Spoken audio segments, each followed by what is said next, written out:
하나님께 주시는 말씀 로마서 1장 8절에서 15절. 이것은 살아계신 하나님의 말씀입니다.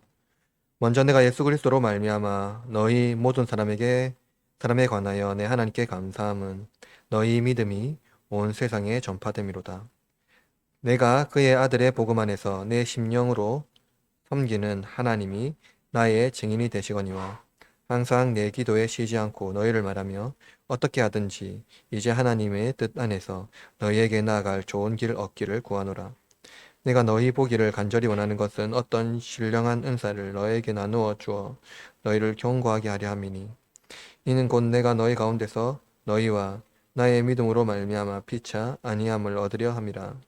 형제들아, 내가 여러 번 너희에게 가고자 한 것을 너희가 모르기를 원하지 아니하노니 이는 너희 중에서도 다른 이방인 중에서와 같이 열매를 맺게 하려 함이로되 지금까지 길이 막혔도다. 헬라인이나 야만이나 지혜 있는 자나 어리석은 자나 자에게 다 내가 빚진 자라. 그러므로 나는 할 수 있는 대로 로마에 있는 너희에게도 복음 전하기를 원하노라. 아멘. 오늘은 로마서 두 번째 강의 시간으로 복음을 향한 바울의 간절한 소망이라는 주제로 하나님 말씀을 선포하도록 하겠습니다. 1세기 당시 로마 인구가 100만 명이 넘은 것으로 알려져 있습니다. 당시 인구나 이렇게 도시 규모로 보면 굉장히 큰 거대한 도시라고 할 수가 있겠죠. 제가 2017년 4월에 로마에 갔을 때 로마는 고대 도시의 품격을 가득 품고 있었습니다. 로마는 7개의 언덕을 중심으로 원로원과 부자들이 거기 언덕에 자리를 지키고 있었고요.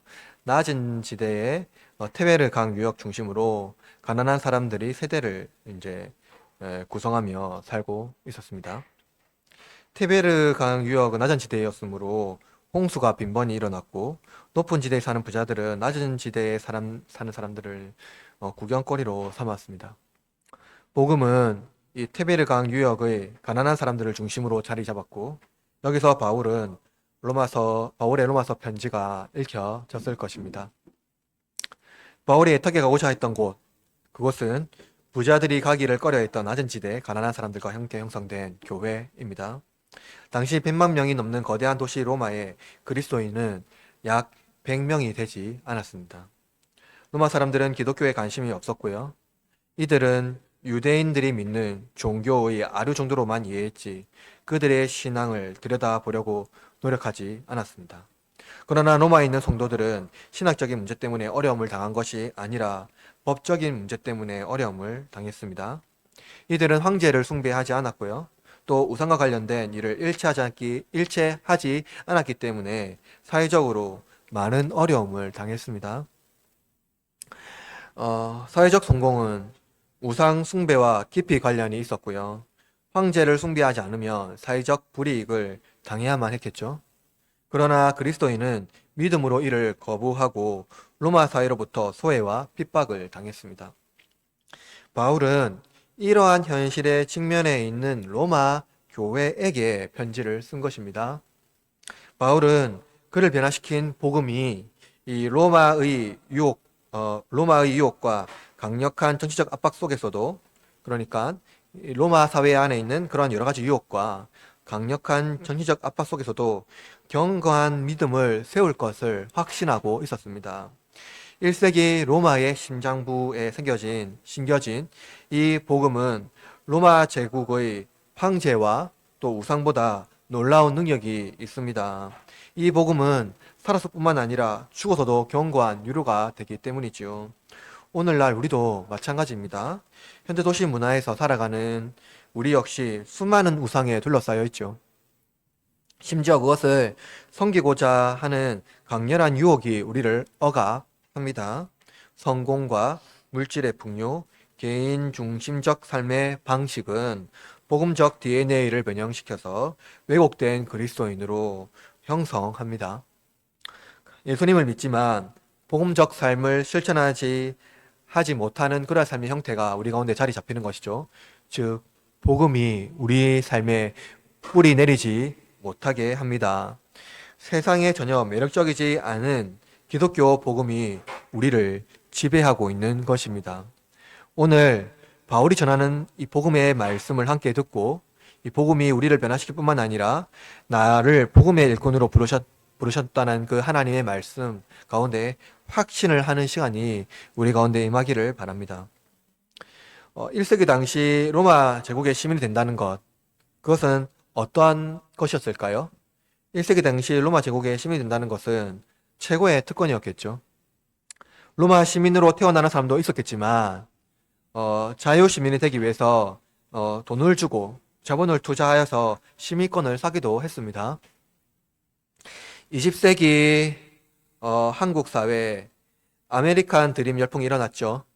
1980년대부터 그 21세기 딱 되기까지 아메리카 드림이 우리 가운데 엄청나게 열풍이 났었습니다.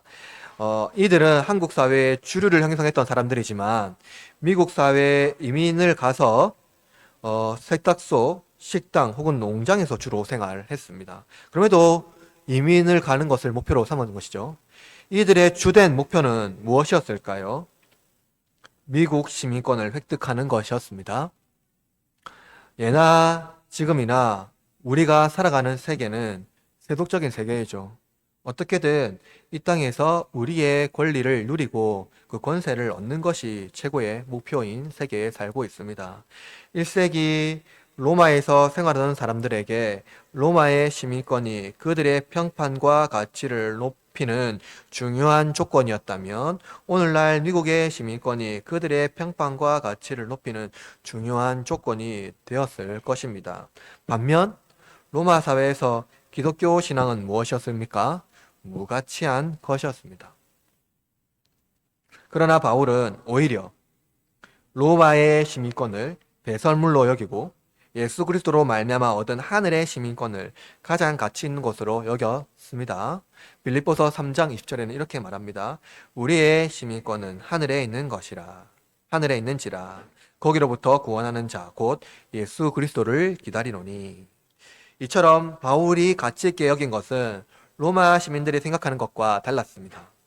그들은 가치와 평판을 높이기 위하여서 외부적인 조건에 의존했죠. 그러나 바울은 외부적인 조건도 아니고 자기 내면을 풍요롭게 하는 내적인 건강함도 아니었습니다. 그는 자신을 의롭다 하신 예수 그리스도께 의존했습니다. 위대한 교부 요한 그리스도섬은 이렇게 말했습니다.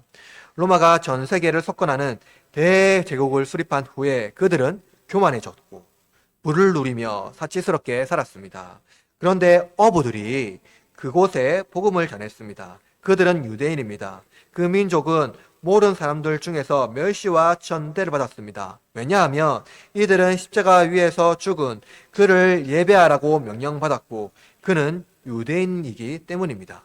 이들은 복음과 함께 사치스러운 삶에 익숙했던 자들에게 경건한 삶을 선포했습니다. 이 복음을 선포하는 자들은 한결같이 가난했던 평범한 사람들이었고 명문가도 아니었으며 명문가에 태어나지도 않았습니다. 그러나 그러한 신분이 말씀 선포에 장애가 되지 않았습니다.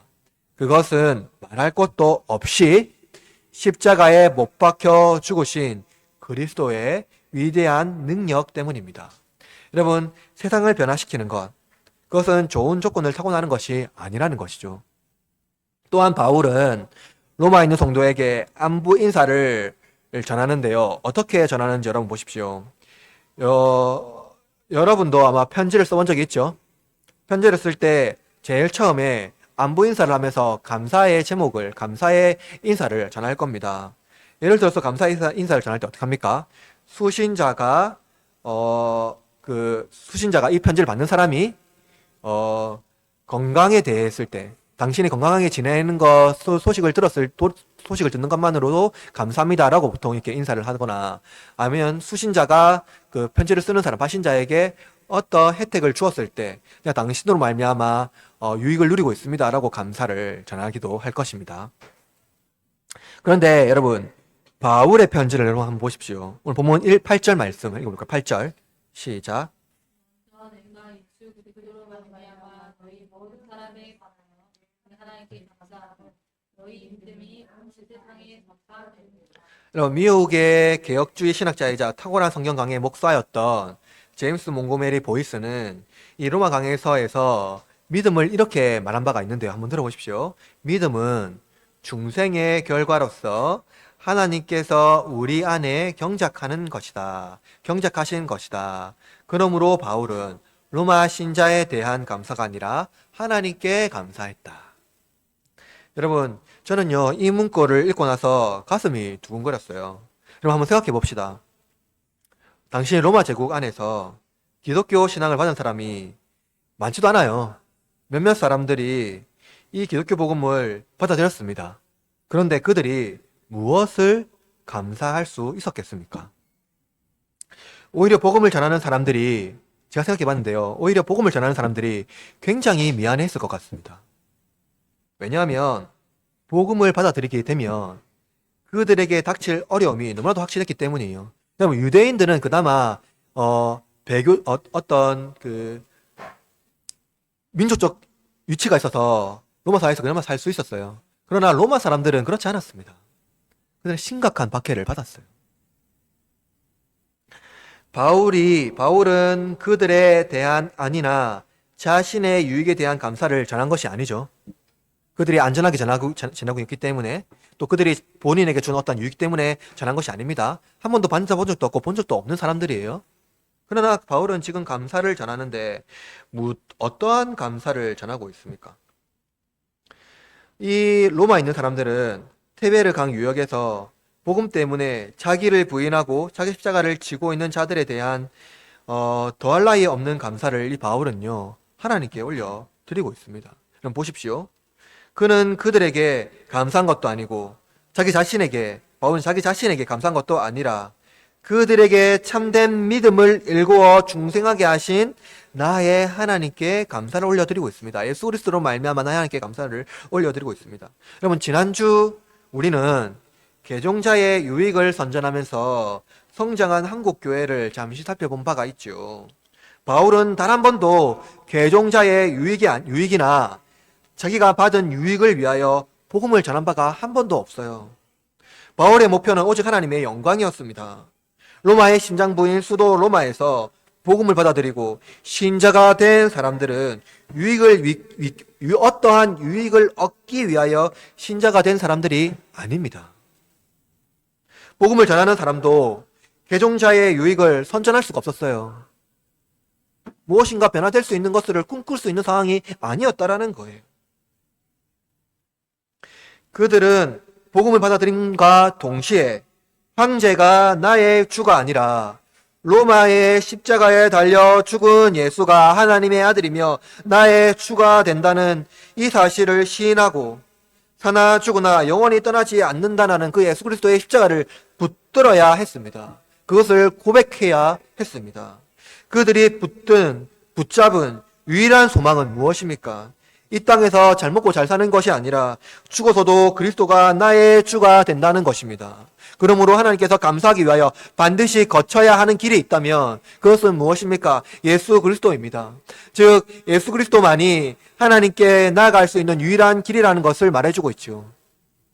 황제가 아니라, 이 땅에서 누리는 어떠한 부와 명예가 아니라 십자가에 달린 예수 그리스도가 내가 하나님께 나아갈 수 있는 유일한 길이라는 것입니다. 그러나 로마 제국은 우리가 살아가는 세상이 전부다. 우리는 세상의 주인이고 위대한 제국을 건설하며 위대한 나라를 이룰 것이다 라고 선전하고 있어요. 마치 트럼프 대통령이 빨간 모자에 위대한 미국을 외치는 것처럼 말입니다. 그러나 로마에 거주하는 그리스도인은 로마의 시민이 아니라 하나님 나라의 시민이 된 것을 기뻐합니다. 그들은 세상 나라에 살지만 동시에 하나님이 통치하는 나라에 살고 있기 때문입니다. 로마에 있는 성도들은 그들의 믿음을 선포했습니다. 믿음을 숨기며 살지 않았다는 거예요. 바울은 이 소식을 하나님께 감사했습니다. 온 세상. 이것은 무엇입니까? 로마 제국 심장부에 복음이 선포되었다는 것이에요. 그러나 여러분, 이들의 믿음은 우리가 생각할 수 있는 그런 믿음이 아닙니다. 만약 여러분 중에 1세기의 로마 시민들이 누렸던 믿음을 오늘날 우리에게 적용한다면 누가 예수님을 믿으려 하겠습니까? 누구도 예수님을 믿으려 하지 않을 겁니다. 예수님을 믿으라고 전도하는 사람들도 쉽게 전도할 수가 없을 거예요. 그럼에도 불구하고 내 안에서 일하시는 하나님을 믿는 자들이 참된 신자 아니겠습니까? 그 하나님이 내 안에 계셔서 나를 일구어서 참된 믿음으로 인도하신다라는 그 믿음의 확신을 가진 사람이 참된 신자 아닐까요? 바울은 로마의 편지를 쓰고 있는 중에도 로마의 성도를 본 적도 없고 방문한 적도 없습니다. 따라서 로마의 성도 중에 바울에 대한 오해가 생겼을 수도 있습니다. 이방인들의 사도로 부른 바울이 로마의 수도에 오지 않는 특별한 이유가 어떤 이유가 있는지 아마 그들 중에는 의구심이 생길 수도 있었을 것입니다. 이에 바울은 이들의 오해를 종식시키고 로마 성도들에 대한 열망을 보여주기 위하여 하나님을 증인으로 채택합니다. 바울은 종종 성도들에 대한 사랑을 드러내기 위하여서 하나님을 증인으로 세우는데요. 이는 하나님 앞에서 그의 신실함을 고백하는 행위입니다. 누가 하나님을 함부로 증인으로 세울 수 있겠습니까?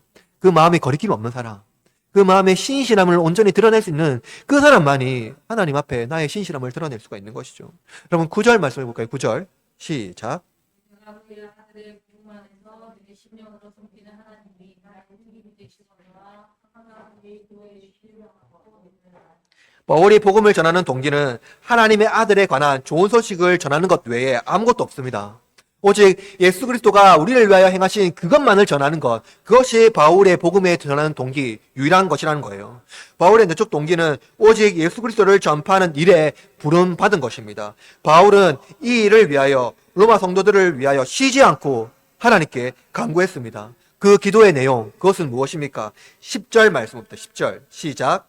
어떻게 하든지 너희에게로 나아갈 수 있는 길을 구하노라. 여러분 바울은 어떻게 하든지 로마에 가기를 위하여 하나님께 간구했고 그들의 믿음이 식어지지 않도록 간절히 기도했습니다. 속히 그들을 만나 은혜를 누리고 싶은 열망이 가득했다는 거예요. 그러나 바울은 자기 의지로 이 일을 해결하려고 하지 않았어요. 내가 진짜 지금 당장 가고 싶어서 내가 무슨 어떠한 수단을 써서 자기 의지로 그것을 가려고 하지 않았다는 거예요. 그는 하나님의 섭리를 인내하며 기다렸습니다. 하나님께서 길을 열어주실 것을 기대하고 믿었다는 거예요. 그리고 또 그는 경솔하게 하나님의 뜻을 안다고 말하지도 않았습니다. 로마에서 수많은 로마에 있는 성도들이 바울에 대한 오해가 있었을 겁니다. 왜 아직도 오지 않는가? 이방인의 사도라는 그가 왜 여기 수도 로마에 오지 않는가? 하는 여러 가지 오해가 있었을 겁니다. 여기에 대해서 바울은요, 어떤 변명이나 하나님의 뜻을 안다고 쉽게 말하지 않았다는 거예요. 그는 침묵했습니다. 당장 가지 못하는 일에 핑계대지 않았다는 거예요. 다만 겸손히 하나님의 뜻을 기다리며 그들을 위하여 쉬지 않고 기도했다는 겁니다. 그는 기도의 사람이었고 동시에 순종의 사람이었습니다.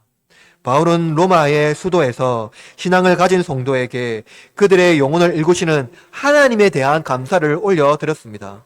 동시에 하나님의 섭리를 기대했던 것입니다. 여러분, 오직 복음만으로 감격과 감사를 한 적이 있습니까? 이 복음 안에서 누구를 위하여 끊임없이 기도하며 기도한 적이 있습니까? 하나님의 섭리를 간절히 기다린 적이 있습니까? 바울은 로마에 가려는 간절한 마음을요, 이어서 전달하고 있는데요. 본문 11절에서 그 간절한 마음을 전달하고 있습니다. 11절 말씀해 봅시다. 시작. 내가 너희 보기를 간절히 원하는 것은 보십시오. 바울이 로마에서 성도를 만나려고 하는 가장 강렬한 이유는 신령한 은사를 나누어 주는 것입니다. 그렇다면 여러분, 이 신령한 은사가 무엇인지 알아야 되겠죠? 그런데 지금 바울이요, 어떤이라는 의문사를 사용하고 있어요. 그렇기 때문에 이것을 정확하게 무엇이라고 말하기가 어렵습니다. 바울이 은사가 무엇이라고 말하고 있지 않고 어떤 것이라고 말하고 있기 때문에 정확하게 알 수가 없어요. 그런데 바울이요, 이 신령한 은사를 통해서 이루는 목적이 본문에 적혀져 있습니다. 목적은 무엇입니까? 그들을 견고하게 하려는 것입니다. 그렇죠? 견고하게 하라는 것이에요. 인간은 어떻습니까? 일반적인 사람은요. 대중을 어떤 이웃을 사용하여서 자기의 목적을 실현하는 욕망적 존재예요. 그러니까 대중뿐만 아니라 사물이나 모든 것들을 사용하여서 자기 욕망을 실현하는 것이 일반적인 인간의 존재적 목적입니다. 바울은 사도의 은사를 통하여서 로마 성도들에게 기적을 베푸거나 수사적 연설을 통하여서 인기를 얻을 수 있었을 겁니다. 여러 가지 말을 통해서 인기를 누릴 수 있었을 거예요. 그러나 바울의 목적은 자신이 누리고 있는 신령한 은사를 무엇입니까? 나누어 주는 거예요. 자기가 가지고 그것을 통제하고 사람들을 설득하고 사람들을 만들어내는 것이 아니라, 사람들을 통제하는 능력으로 사용하는 것이 아니라 그냥 그것을 나누어 주는 겁니다. 그럼 신령한 은사는 그들의 영혼을 기억하게 하여서 중생하게 하시는 하나님의 선물이에요. 하나님께서 몇몇 사람들을 통하여서 그것을 하나님의 은사를 나누어 주므로 말미암아 성령을 통하여 하나님의 선물을 누리게 하는 거예요. 반면 로마 제국의 황제가 주는 선물이 있죠. 로마 제국 황제가 주는 선물이 또 있습니다. 그것은 무엇입니까? 황제가 주는 선물. 그것은 실제로 가시적으로 보이는 것에서 시민의 삶의 질을 높이는 겁니다. 유용한 선물이죠. 시민의 삶을 실제적으로 높여주니까요. 황제는 시민들에게 선물을 줍니다. 그들이 필요한 것들을 채워줍니다. 그리고 시민들은 어떻게 합니까? 영광과 명성을 황제 앞에 올려드립니다. 황제는 대중에게 선물을 베품으로써 무엇을 합니까? 자기 욕망을 실현하는 거예요. 따라서 황제가 주는 선물은 어떻습니까? 외면적으로, 외적으로는 만족을 줄 수 있겠지만 내면은 어떻게 합니까? 내면에 만족을 줄 수는 없고요. 오히려 비참하게 만들어 버립니다. 왜냐하면 황제가 주는 선물은 한없이 부어 주어도 모든 인간에게 채워지지 않는 결핍이 있는 선물이기 때문이에요. 인간이 외적인 것에 의존하게 되면은요, 만족감이 없어요. 끊임없이 채워야 합니다. 아무리 값진 금은보화를 우리에게 준다 하더라도 우리의 영혼을 견고하게 세울 수가 없습니다. 그렇다면 우리를 흔들림 없이 견고하게 세울 수 있는 이 은사는 무엇일까요? 로마서 5장 15절에 이렇게 말합니다. 들어보십시오. 이 은사는 그 범죄와 같이 아니하니 곧 한 사람의 범죄를 인하여 많은 사람이 죽었은즉 더욱 하나님의 은혜와 또한 한 사람 예수 그리스도의 은혜로 말미암은 선물은 많은 사람들에게 넘쳤느니라. 여러분, 로마 성도들을 견고하게 할 수 있는 신령한 은사는 예수 그리스도께서 이루신 복음입니다. 형편없는 우리를 견고하게 할 수 있는 유일한 은사는 이 복음이라는 거예요. 여러분 15절 말씀 보십시오. 15절. 나는 할 수 있는 대로 로마에 있는 너희에게도 뭐를 전한다고요? 복음 전하기를 원한다 라고 되어 있어요. 이 복음이 유일하게 우리를 견고하게 세울 수 있는 것인데요. 그런데 이 복음이 정말 우리를 견고하게 세울 수 있다고 확신하며 살아갑니까? 정말로 이 복음이요, 다른 것보다도 우리를 견고하게 할 수 있는, 흔들리지 않게 하는 유일한 것이라고 생각하고 믿고 살아갑니까? 우리는 믿음이 세상 누구보다 부유하고 풍요롭게 한다고 확신하며 믿고 있습니까? 우리는 아주 피상적인 믿음을 이야기하지만 실제로 우리의 믿음은 굉장히 피상적이기 때문에 믿지 않는 경우가 많습니다. 이 사실은 아주 단순한 사실을 통해서 알 수가 있습니다. 하나님께서 우리에게 주신 강력한 은사는 많이 있죠. 여러 가지가 있습니다. 그 중에 하나는 저는 기도라고 생각합니다. 기도에는 보통 두 가지 입장이 있는데요. 하나는 나를 변화시켜 달라고 기도하는 것이고요. 다른 하나는 상황을 변화시켜 달라고 기도하는 것입니다. 대부분 우리는 어떻게 기도합니까? 상황을 변화시켜 달라고 기도합니다. 왜냐하면 자기 자신을 변화시키는 일은 매우 큰 에너지가 소모되고 하나님에 대한 깊은 신뢰가 형성되어야 하기 때문입니다. 이는 깊은 영성을 위한 끊없는 노력이 반드시 동반되어야 하기 때문에 이렇게 기도하기가 쉽지 않습니다. 그러나 상대적으로 상황을 변화시킨다면 우리는 쉽게 적응하고 의지할 수 있는 토대를 마련할 수 있습니다. 이처럼 우리는 환경을 변화시켜서 더 나은 삶을 살기 위하여서 기도합니다. 어떻게 합니까? 기도를 통해서 이것을 실현하려고 합니다. 그럼 보십시오.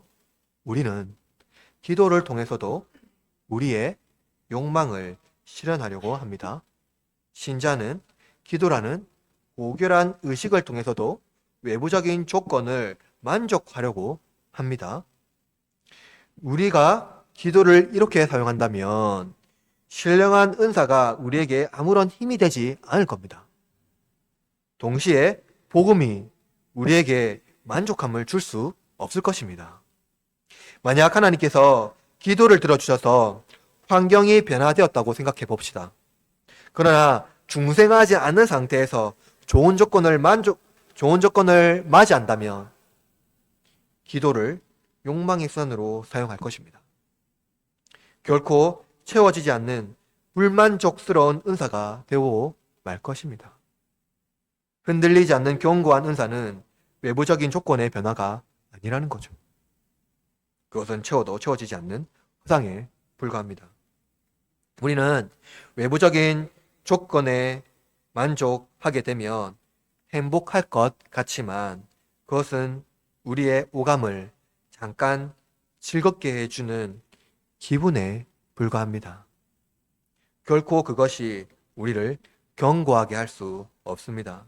그러나 우리는 끊임없는 외부적인 조건을 잘 갖춘 사람을 부러워하고 그들을 높이려 할 뿐만 아니라 나도 그렇게 되기를 갈망합니다. 우리는 순위 경쟁 싸움의 치열한 세계에 살고 있습니다. 우리는 이러한 세상에서 하나님이 우리의 내면을 변화시켜 주실 것을 기도해야 합니다. 이러한 세계에서요. 끊임없이 그렇게 기도하며 나의 내면을 갈아엎어야 하는 거예요. 우리는 견고한 믿음으로 인도하는 것은 영원히 흔들리지 않는 소망뿐입니다. 하나님에 대한 깊은 신뢰와 믿음 없이는 외부적인 조건의 변화만 기대한다면 그것은 욕망에 사로잡힌 잘못된 신앙으로 인도하는 것뿐이라는 거죠. 그러므로 하나님에 대한 견고한 신뢰를 먼저 붙드십시오. 나의 내면을 새롭게 하시는 하나님을 경험하십시오.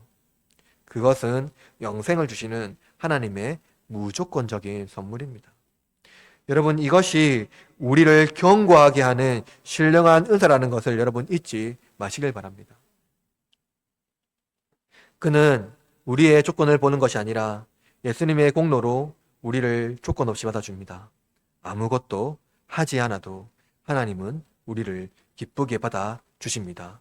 바울은 이 은혜를 로마의 교우들과 함께 나누고자 합니다. 12절 말씀을 볼까요? 12절 시작. 곧 내가 너희 가운데서 너희와 나의 믿음으로 말미암아 피차 아니하면 얻으려.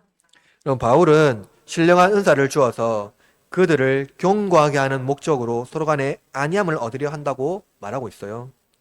그는 신령한 은사를 통해 그들에게 유익을 주어 대접받으려고 하지 않았습니다. 바울이 하나님께로부터 받은 은사를 통해서 영광을 얻으려 하지 않았다는 것에 여러분 주목하셔야 합니다. 이것은 특별히 기독교 지도자들이 더욱더 주목해야 될 부분이기도 하죠. 그는 성도들과 함께 무엇을 얻으려고 했습니까? 피차 안위를 얻으려고 했습니다. 바울이 로마에 갔을 때 그는 자유인이 아니라 죄인의 신분으로 나중에 가게 됩니다. 로마의 성도들은 그리스도인이라는 이유만으로 사회의 불이익을 감수해야 했습니다. 복음을 받아들이면 하나님께서 주시는 복을 이 생에서 더 많이 누려야 하는 것 아닙니까? 바울은 로마의 성도들과 함께 신령한 은사를 통해 얻는 위로를 전하려고 하는데요. 그 격려와 위로, 그것은 무엇일까요? 그것은 너희와 나의 믿음으로 얻는 서로 간의 위로입니다. 너희와 나의 믿음, 우리 서로 간에 있는 믿음 안에 얻는 위로라고 말하고 있어요. 이 믿음은 그들의 내면을 일구시는 하나님의 은혜로 오신 하나님의 일하심이라는 거죠. 하나님이 우리의 내면에서 끊임없이 일구어내시는 하나님의 일하심입니다. 그런데 여러분, 어떤 상황입니까? 그들의 상황이 좀 달라져야 되는 거 아니에요? 이렇게 열심히 하나님을 믿고 신앙을 가지고 이 상황에서 열심히 고군분투하면 조금이라도 하나님이 그 상황을 변화시켜 줘야 되는 것 아닙니까? 그런 상황이 전혀 달라지지 않습니다. 오히려 점점 더 박해가 심해지고 있다는 거예요. 곧 이어서 네로의 통치가 임박하게 될 것입니다. 이러한 상황에서 믿음 때문에 무엇을 서로 위로할 수 있겠습니까? 무엇이 서로 위로될까요? 상황은 점점 좋아지지 않고 오히려 더 황폐해지고 좋아지는 것이 전혀 없습니다. 무엇이 서로 위로가 될까요? 이런 상황에서 이들이 나눈 위로는 여러분 무엇일까요? 이것은 이 상황을 역전하기 위하여서 조금 더 힘을 내자는 위로가 아니에요. 좀 더 힘을 내면 이 상황 괜찮아질 거야 하는 위로가 아니라는 거예요. 조금만 더 힘을 내면 상황이 좋아질 거야 하는 서로 간의 위로로 그들의 위로로 삼지 않았습니다. 조금만 더 힘을 냅시다. 좋아질 거예요.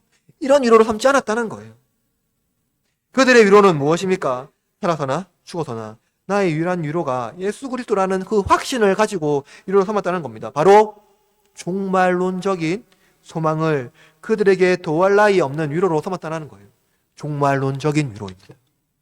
데살로니가 전서 4장 17절에서 18절 이렇게 말합니다. 그 후에 우리 살아남은 자들도 그들과 함께 구름 속에 끌어올려 공중에서 주를 영접하게 하시리니 그리하여 우리가 항상 주와 함께 있으리라. 이러한 종말론적 소망이 그들에게 서로 간의 위로가 되었다는 겁니다. 이처럼 바울과 로마 성도들의 신령한 은사를 통해 피차간의 위로를 그들은 서로 얻었다는 거예요. 이들의 상황이 달라진 것이 없고 오히려 고난이 더욱 극심한 지경에 이르렀어도 종말론적인 소망을 놓지 않았다는 것입니다. 바울을 보십시오. 그는 로마에 가려고 수차례 기도했습니다. 간절히 열망하고 기도했습니다. 그러나 길이 막혀 도무지 갈 수 없을 때 그는 하나님의 섭리를 기도했습니다. 이것이 우리가 붙들어야 할 소망이라는 거예요. 오늘날 우리는 하나님의 뜻을 조급하게 생각하고 또 그것을 예측하려고 합니다. 겸손함이 없는 시대에 살고 있습니다. 그러나 바울과 로마 성도들은 인내함으로 하나님의 뜻을 기다렸습니다. 사방이 막혀 있을 때, 도무지 길이 없을 때 하나님의 뜻을 붙들며 종말론적 소망을 가지고 살았다는 거예요. 지금 당장 답이 없을지라도 종말론적 소망을 가지고 이 땅에서 예수 그리스도의 다시 오심을 기다리며 순종했습니다. 우리는 외부적인 조건을 성취하기 위하여 빨리 목적을 향해 나아가려고 합니다. 그렇게 기도합니다. 하나님의 계획보다 나의 계획이 중요한 시대에 우리는 살아가고 있다는 거죠. 이 땅에서 우리가 위로를 얻는 게, 우리 모두가 이 땅에서 위로를 얻는 게 인간의 욕망입니다. 이 땅에서 그것을 실현하고자 하는 것, 그것이 인간의 욕망이라는 거예요. 그러나 그것은 참된 위로가 될 수 없다는 겁니다.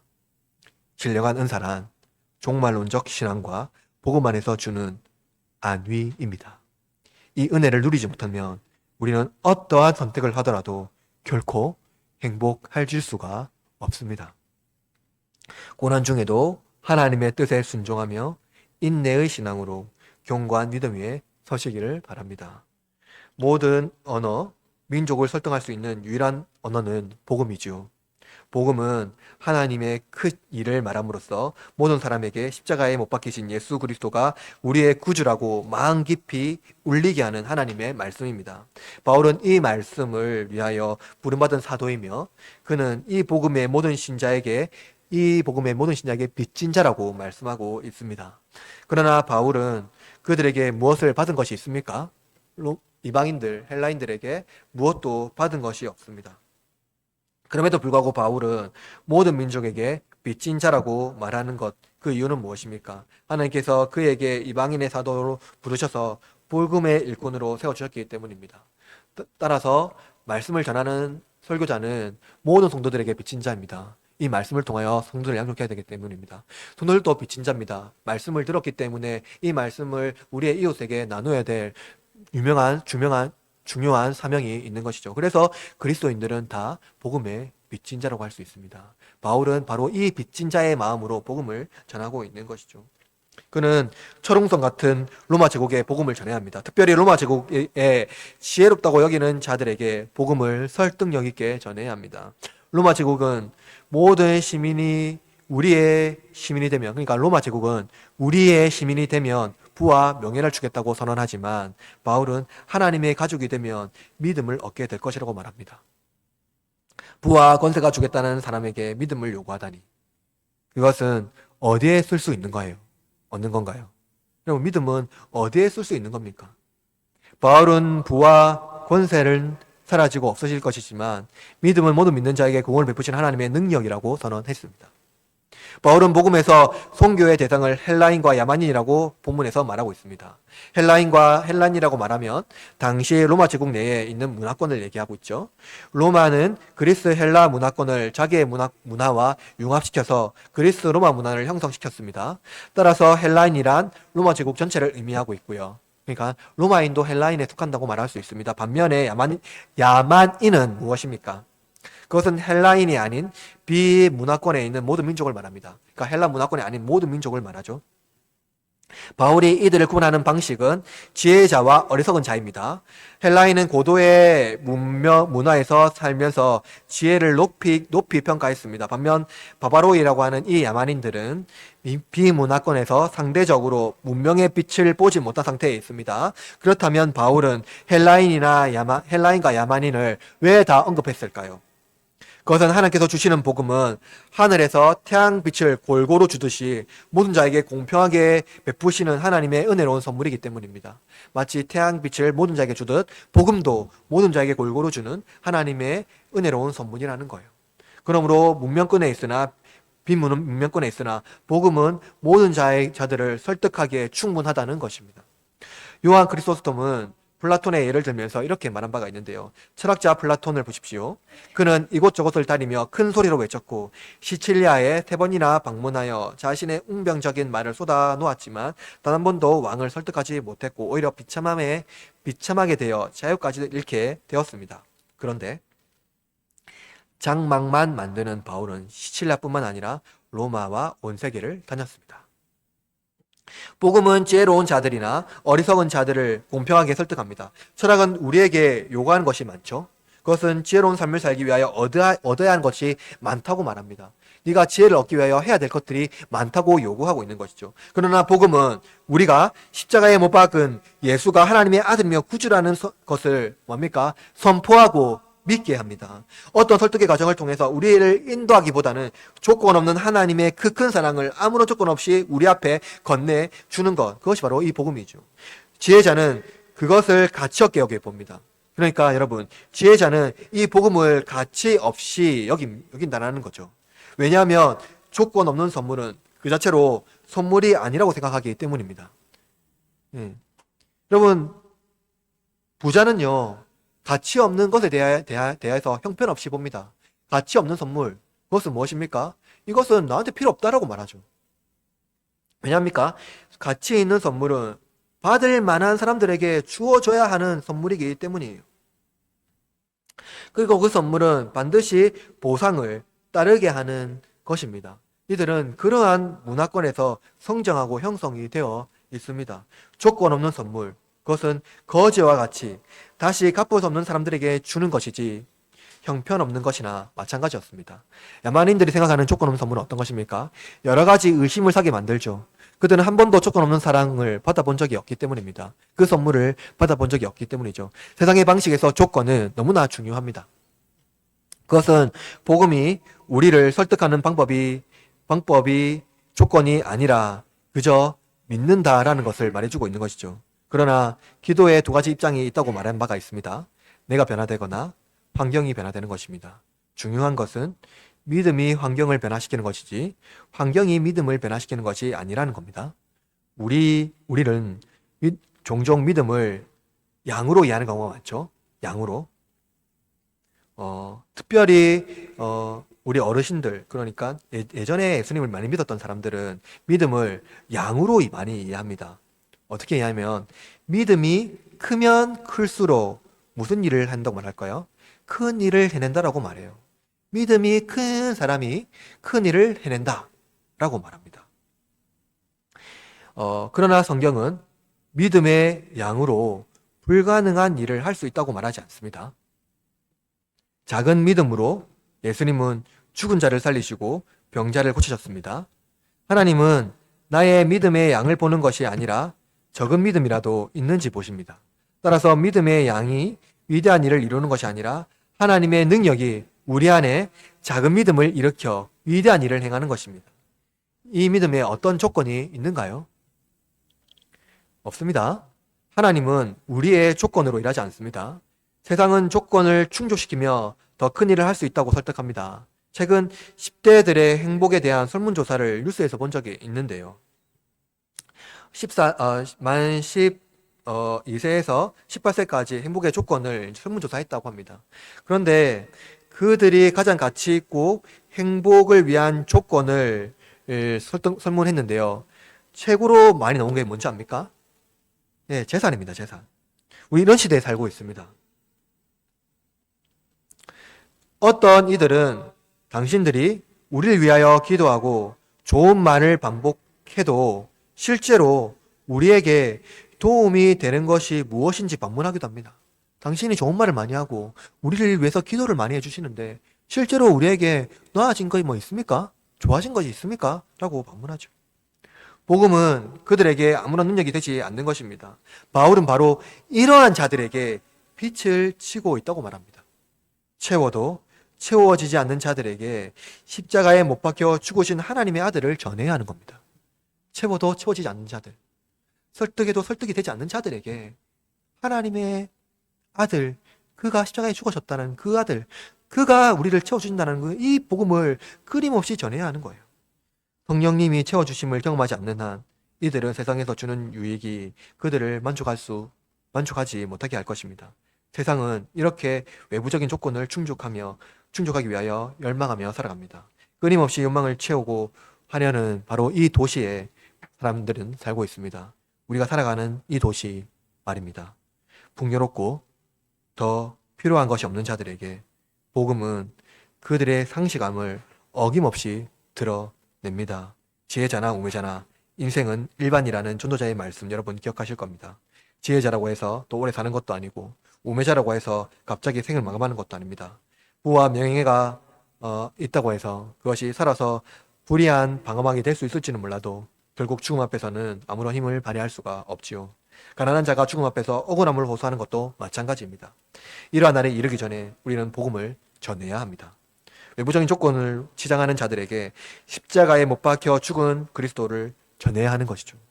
우리는 우상이 이 땅에서 자를 실현하려고 외부적인 조건을 평생 추구하며 살아가려는 욕망의 시대에 살고 있습니다. 그 욕망의 도시에 살고 있습니다. 이 도시의 저주에서 벗어나기 위해선 더 이상 조건으로 만족하지 않는 무조건적인 욕망으로 우리를 변화시켜야 합니다. 어떻게 하면 우리는 평생 조건을 충족해야 살아가는 욕망의 저주에서 벗어날 수가 있을까요? 조건 없이 우리를 반대하는 예수 그리스도의 복음뿐입니다. 복음이 우리에게 부와 명예를 줄 수 있을까요? 복음이 우리에게 부와 명예를 줄 수 있을까요? 라고 질문한다면 우리는 상상할 수 없는 부와 명예를 줄 수 있다고 말해야 합니다. 성경이 분명히 말씀하고 있기 때문이죠. 제멋집 자녀로 태어나는 것, 그것이 최고의 선물이라고 여기는 이 시대의 청소년들에게 복음이란 세상의 창조주의 자녀로 끝나는 것이라고 말할 수 있는 것이기 때문이죠. 입김이 사라질 우리의 인생이 가장 가치 있게 여겨지는 유일한 방법은 어떤 조건에도 흔들리지 않는 견고한 믿음 위에 서는 것입니다. 하나님께서 베푸신 복음 외에는 아무것도 우리를 견고하게 할 수가 없기 때문이죠. 그래서 바울은 이렇게 말하면서 본문을 마칩니다. 본문 15절 말씀 다시 읽어봅시다. 시작. 그러므로 나는 할 수 있는 대로 로마에 있는 너희에게도 복음 전하기를 원하노라. 복음이 우리를 변화시키는 놀라운 능력이라는 사실을 여러분 잊지 마시고 복음 안에서 살아가시기를 바랍니다. 이 복음이 우리를 조건 없이 하나님의 자녀로 여겨주시는 은혜의 역사입니다. 그리고 지금도 여전히 우리를 일구며 복음 안에 살게 하시는 하나님의 행하심이라는 것입니다. 여러분이 이 복음의 은혜를 누린다면 한 사람도 예외 없이 복음의 빛을 지고 있는 자들입니다. 하나님께서 우리에게 돌려주라고, 우리의 이웃에게 돌려주라고 하신 이 복음을 전달함으로써 빛을 청산하십시오. 하나님은 우리를 통해 큰 일을 이루실 것입니다. 사랑하는 흐르는 장로교회 교우 여러분, 복음은 우리를 일생으로 영생으로 인도하는 하나님의 구속의 경영입니다. 바울은 자신을 복음의 빚진 자로 소개하며 그 큰 은혜를 모든 민족에게 나눠 주기를 갈망했습니다. 이것이 바로 복음이 사로잡힌 한 사람입니다. 이 말씀 앞에 우리는 두 가지를 깨닫고 결단합시다. 먼저 나도 복음의 빚진 자라는 것입니다. 둘째, 우리의 믿음은 조건이 아니라 신령한 은사로 주신 견고한 믿음의 역사라는 겁니다. 우리는 하늘의 시민권을 가진 자로서 세상뿐만 아니라 장차 다시 올 세계에서도 존귀한 자라는 것을 잊지 마시고 살아가야 합니다. 믿음이란 우리의 환경이 아니라 우리의 내면을 기용하셔서 중생하게 하시는 삼위 하나님의 지속적인 은혜의 역사이기 때문입니다. 지금도 하나님은 나의 영혼을 새롭게 하십니다. 이 복음의 역사가 우리 흐르는 장로교회에 지속적으로 넘쳐나기를 바랍니다. 이제 일주일의 삶을 살아가는 여러분, 한 주간의 말씀을 듣고 이 말씀을 듣고 승리하며 살아갑시다. 하나님의 말씀이 우리를 견고하게 하실 것입니다. 우리를 조건 없이 사랑하신 하나님의 그 큰 사랑에 힘입어 견고한 믿음과 인내로 이 세상 가운데에 승리하는, 결코 흔들림 없이 믿음으로 단단하게 나아가는, 그리고 이 단단한 믿음을 우리의 이웃에게 소개하는 그러한 복된 그리스도의 자녀, 제자로 살아가는 흐르는 장로교회 교우들 되시기를 주님의 이름으로 축원합니다.